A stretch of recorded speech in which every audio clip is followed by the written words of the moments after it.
Yes, a Tesla is one of the only cars that you can buy on planet Earth that you can make the horn sound like a goat, or a lot of other things if you don't like goats. I don't think they liked it very much. What do you think, guys? Hi, this is Joe from Scarff Ford, and today we're going to talk about this 2023 Tesla Model 3. A lot of cool stuff to talk about. I've bought and sold hundreds of Teslas over the years. There's a lot of disinformation out there. There's a lot of people, I read articles, I cringe because they don't know what they're talking about when talking about Teslas. I'm not a complete expert, but I think I know more than a lot of other people. I've driven and owned a Tesla myself for 3 years. I love all sorts of vehicles. I own a Ford myself, but my daily driver is a Tesla Model 3, a little bit older than this one. So this Tesla Model 3 has some really cool technology, battery technology, that you can't purchase right now on a brand new Tesla in North America. Surprisingly, there's more than just one type of battery that gets put in Teslas. Batteries are kind of like engines in the car.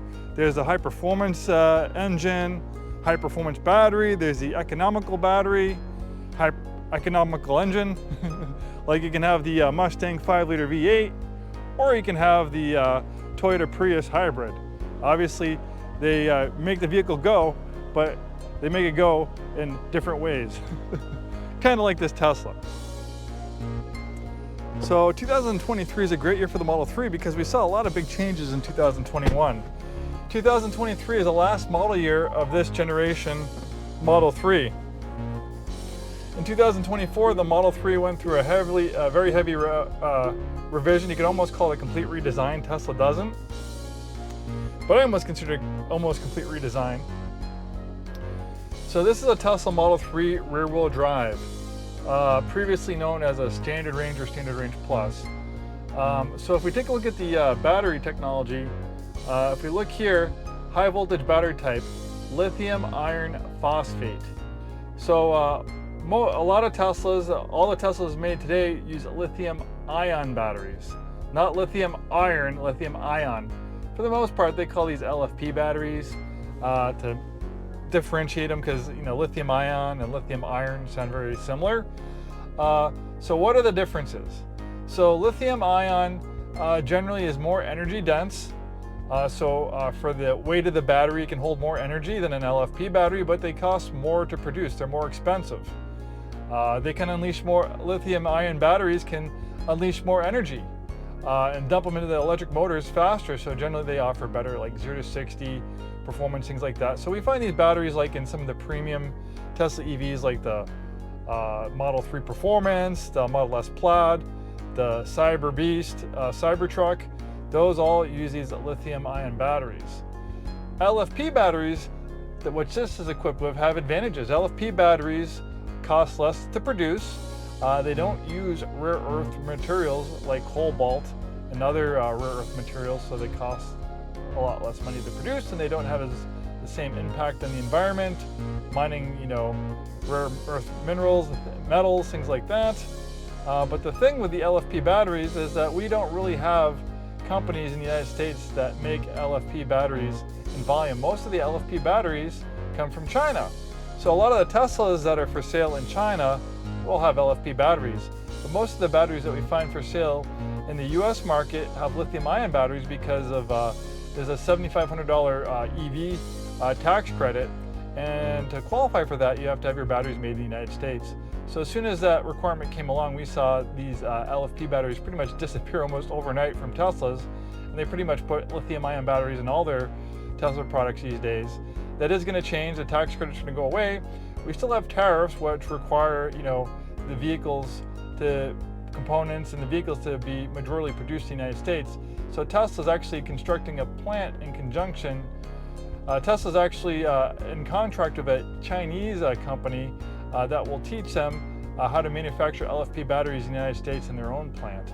And I think they're going to pay this company like a 5% royalty.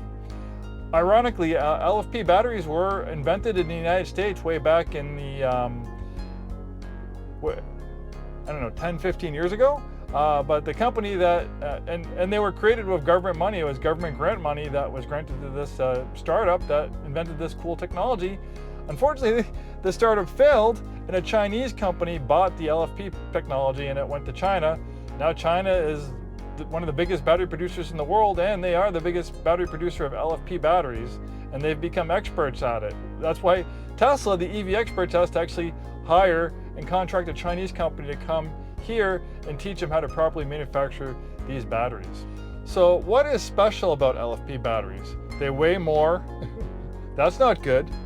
They don't offer good performance. Your 0 to 60 is not going to be as good as one of lithium-ion batteries, like my older Standard Range Plus Tesla that uses lithium-ion, and I go like a half second faster 0 to 60 than this thing does. So what are the advantages of LFP? It doesn't sound like there are any advantages. Well, there actually are. Let's go over here to the charging. So lithium-ion batteries, those high-performance, exotic batteries I was talking about, they only like to be charged to 80% for daily use. Tesla will give you a warning message saying that if you charge it over 100%, you could damage your battery. Every once in a while it's okay, but for daily use, to have the longest happy life out of your lithium-ion batteries, you need to charge it for 80% for daily use. So your 300-mile range really isn't 300 miles of range fully charged, because you're not fully charging, you're only charging to 80%. So that 300-mile range turns into like a 260 or 270-mile range. But LFP batteries, see here, we recommend keeping your charge limit at 100% and charging fully once per week. These like to be charged to 100%.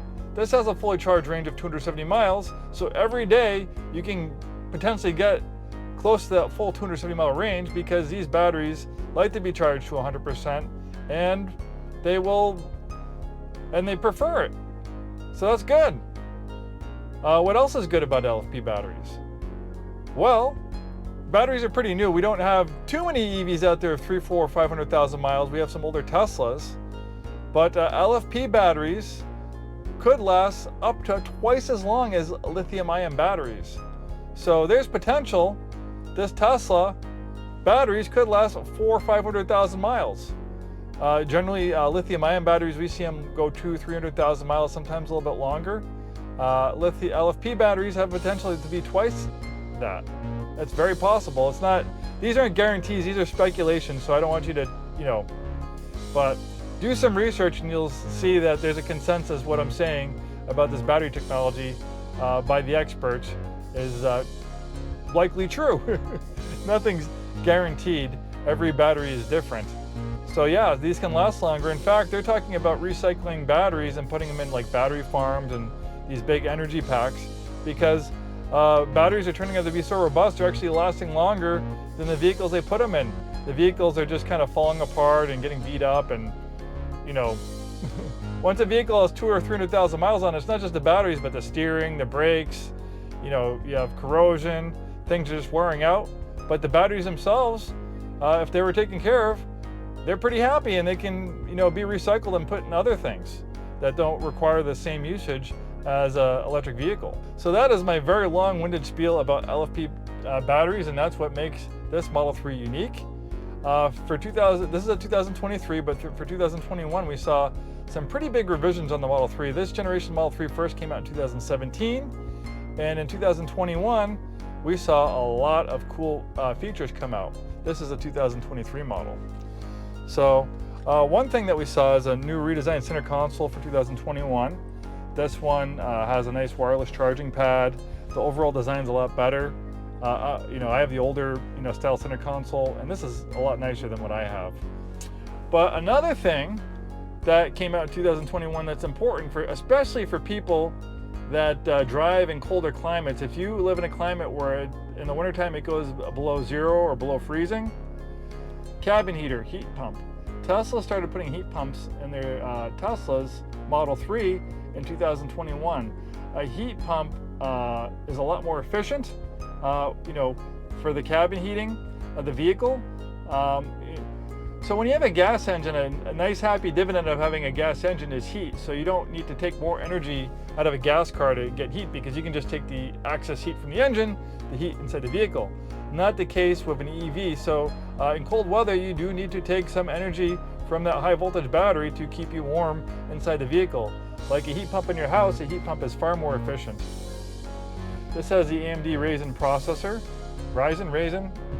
Maybe it's Ryzen, I don't know. But anyways, That AMD Ryzen processor is a little bit faster than some of the older processors in the Tesla, so you can use some of the more newer infotainment features that you can't get in some of the older Teslas, even though this is a little bit of an older generation. It's not the redesigned Model 3. We have Autopilot, which is amazing traffic-aware cruise control that allows the vehicle to steer, brake, and accelerate in its own lane. I use it all the time. It's fantastic. This does not have full self-driving, but if you want to do full self-driving, it's $99 a month subscription, or you can buy it for $8,000. A lot of times Tesla will give you a free trial for like a month when you add a vehicle to your Tesla account. So if you buy this and when you add it to your Tesla account, it's very likely Tesla will give you a 30-day trial of the full self-driving. I have it in my Tesla, it came with it, but I'm telling you, it has gotten so good. 3 years ago, it needed a lot of work, but they've improved it. It's got updated and improved over the last 3 years that I have a commute from work. I tell it, take me home, take me to Costco, take me wherever. I have my hands on my lap, the car's changing lanes, it's merging on the highways, it's making left and right hand turns, stopping for stop signs, doing a great job going through like traffic revisions where like they have cones and stuff like that. It is getting very good. It sounds a little scary to some people, but you're like a pilot flying an airplane. Like when an airplane takes off, and pretty much when you're flying like a 737, Boeing 737 with Alaska Airlines, pretty much 2 minutes after the plane takes off, the pilot puts on the autopilot and the plane's flying itself. But the pilot tells it, okay, fly to 7,000 feet, fly in this heading, blah, blah, blah.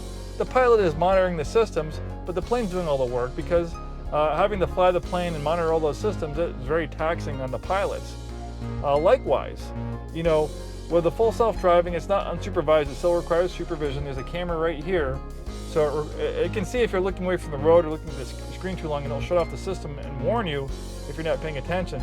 So you're kind of like the airline pilot. The car is on autopilot, it's navigating to the destination, and you're just monitoring the situation, making sure it's not exceeding the speed limit, making sure when it's changing lanes, there's not a vehicle, there's something that doesn't see. Sometimes it gets a little tripped up, but I can tell you 95% of the time, 95% of the time it works pretty much perfectly. It's getting to the point where it's actually safer for this car to operate in autopilot or full self-driving versus a human driver, because we get distracted. We only have 2 eyes. This has cameras all the way around it. And these cameras can also record. It records while you're driving, it records while the vehicle's parked. There's an amazing connection you can have with your smartphone. I have not seen any other vehicle connect with a smartphone like a Tesla. You can pull up live camera views, you can watch recorded events on your Sentry mode or save dash cam clips, you can preheat your vehicle, you can control the charging of your vehicle. So much information, so much connection with the amazing Tesla app. And Tesla is constantly rolling out over-the-air updates, improving things. When the Model 3 first came out in 2017, there's Model 3 still on the road driving that were built in 2017, and since they were built, they've got over-the-air updates, giving it parking cameras, giving it Sentry mode, giving it video games, new games to play, new features, Apple Music, YouTube, Audible. All this stuff wasn't available in 2017 when Model 3 first came out. This is one of the few vehicles that actually gets better the older it gets. It almost ages like wine. Like your iPhone, you can have an iPhone that's 5 years old, but Apple updates it, you get the new iOS, and it keeps it relevant. My Tesla was made in 2019, and I still have a lot of features that this Tesla has made in 2023. Not everything. My processor is a little bit older and stuff like that. I don't have all the cool features, but it does a great job keeping it relevant, and that's the amazingness. When you have hard buttons and knobs, those are there forever. You're not changing them. This screen is infinitely reconfigurable. So the majority of the functionality is in this screen. It's like an iPad. It's very intuitive. You'll get the hang of it very fast. It's pretty amazing the depth. This car is like a supercomputer. It's like a smartphone. This car is like a supercomputer on wheels. It is amazing all the features and technology that this thing has. I mean, it is a semi-sentient being pretty much when operating in full self-driving. It's thinking and making decisions on its own. And the autopilot computer is very complex. It actually has a cooling system. There's a coolant system for the batteries and things like that. Well, the Autopilot computer actually has coolant lines running into it to help keep it cooled down. That's how much computing power this vehicle uses. I haven't heard of any other vehicle that's it's ECU, or its infotainment computer needs to have a coolant system in it because it's operating so hard and creating so much heat. But this is obviously things to a different level. Tesla has an amazing supercharging network. You can hit that lightning bolt, and you can see within 10 miles of us, there's 1, 2, 3, 4, 5, 6 superchargers. Tesla's constantly adding superchargers. It tells you how many are available.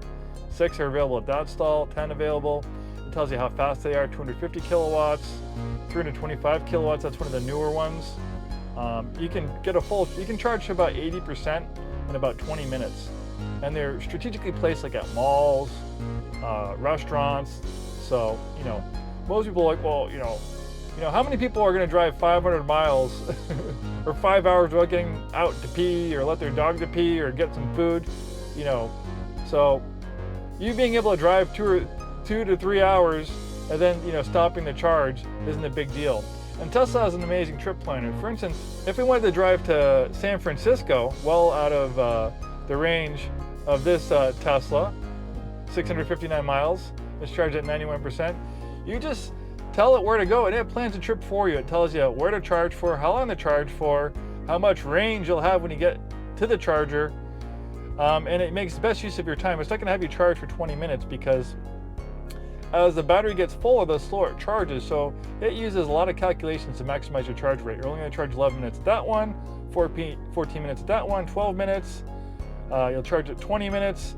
You're going to have 10% when you arrive. I mean, this is amazing.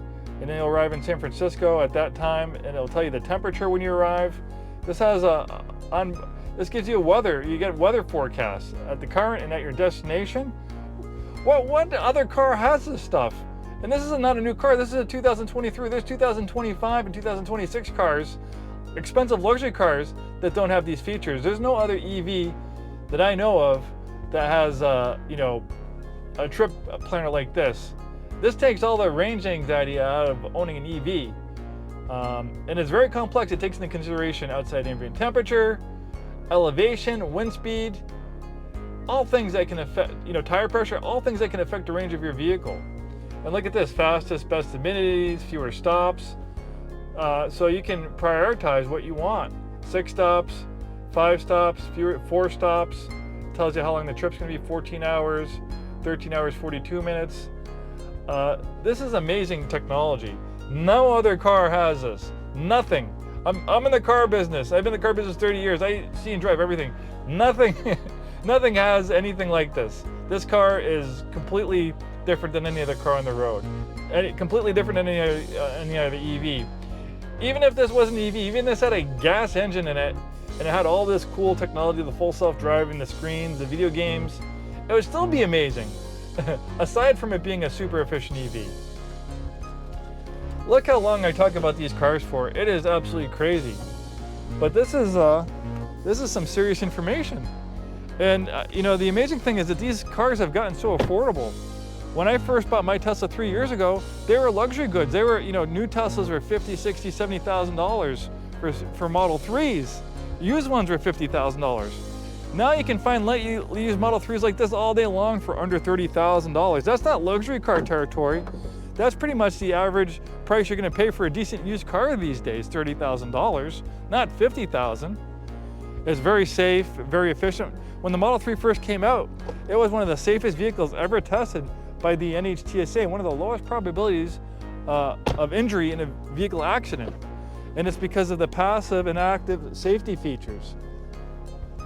The weight of the battery, the way the vehicle's constructed, that makes it safe. But the autopilot, the full self-driving, a vehicle operating on autopilot averages about 1 accident for every 6 million miles driven, where a car driven by a human being averages about 1 accident every 500,000 miles. So despite all that scare tactics you see, Tesla's getting sued because the car accelerated on its own and it caused these people to die in an accident. Well, usually they find it's human error, like the person had their foot on the accelerator pedal or things like that. But actually, when you drive a Tesla on autopilot, statistically speaking, you go from averaging 1 accident for every 500,000 miles for human to 1 accident every 4 or 5 million miles with Autopilot. It doesn't get distracted. There's cameras all the way around it. It doesn't look at its phone. It doesn't get drunk. It doesn't daydream. It doesn't have a bad day at work and is not focusing very well on driving. And then on top of that, you're the foreman, you're the other layer of safety. While the car is driving, you're still monitoring and paying attention, you're not spacing out, and that's what makes these vehicles so safe. Lots of storage. Since we're not hampered by the design of an internal combustion engine vehicle of gas tanks and drive shafts and exhaust systems, that frees up the vehicle for a lot of interior space. You got space on that side, you have the frunk, you have all that space there. You have a lot more space in this than a comparable sized gas-powered vehicle. This one has a nice upgraded 19-inch wheel package that looks great in white. I love the look and lines of the Model 3. It's that kind of minimalist wedge type styling. I really like it. It's a really nice car to drive. If it's driving itself, it's great, but even when you're driving behind the wheel, it handles, accelerates really nicely, it's quiet.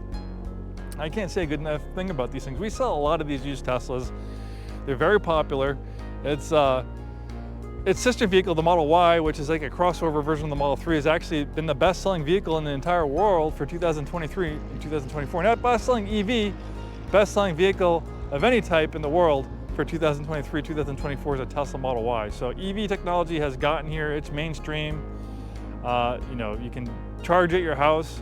You set up 220 charging. Like I have a 220 charger in my house, and that adds about 30 miles of range per hour. I get a full charge in about 2 hours. I can tell it to charge at 12 a.m. at night when electricity rates are the cheapest, or the vehicle configure itself to charge off-peak times. And maintenance.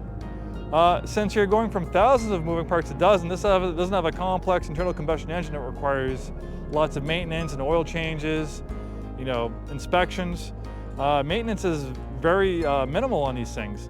And Tesla's cost of repairs and maintenance is very inexpensive too.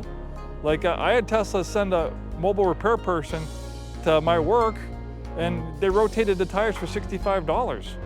I didn't have to go to a Tesla dealership. They sent someone in a Tesla service vehicle, and they rotated my vehicle's tires for $65, replacing cabin filters, wiper blades, things like that. We repair a lot of Teslas, and the cost of repairing a Tesla is sometimes 50% and even less than for comparable to getting a vehicle repaired or serviced at a conventional automotive repair facility. Because Tesla is vertically integrated. They don't have a dealership franchise model. When you go to a Tesla service center, that is ran and owned by Tesla. Tesla manufactures most of their own parts. They manufacture their seats. They're one of the only auto manufacturers that manufacture the seats. A lot of car companies, they basically have other people make the parts and they assemble them in their factories. But they're dependent on all these smorgasbord of companies to make that component, this component, and they all assemble them together in the factories. Where Tesla, they try to build as much of the components and parts themselves in-house so they're not subject to supply chain disruptions, things like that. They have more control over quality control, manufacturing when they do it in-house, and obviously it makes it less than expensive as well. Well, there's my extremely long-winded spiel. This is probably one of my longest Tesla videos yet, but the more I do these Tesla videos, the more Teslas I buy and sell, the more I drive my Tesla, the more I learn about them and the more I have to talk about them. Hopefully the goats enjoyed that. I think the goats enjoyed me talking versus hearing that Tesla beep its goat sounding horn.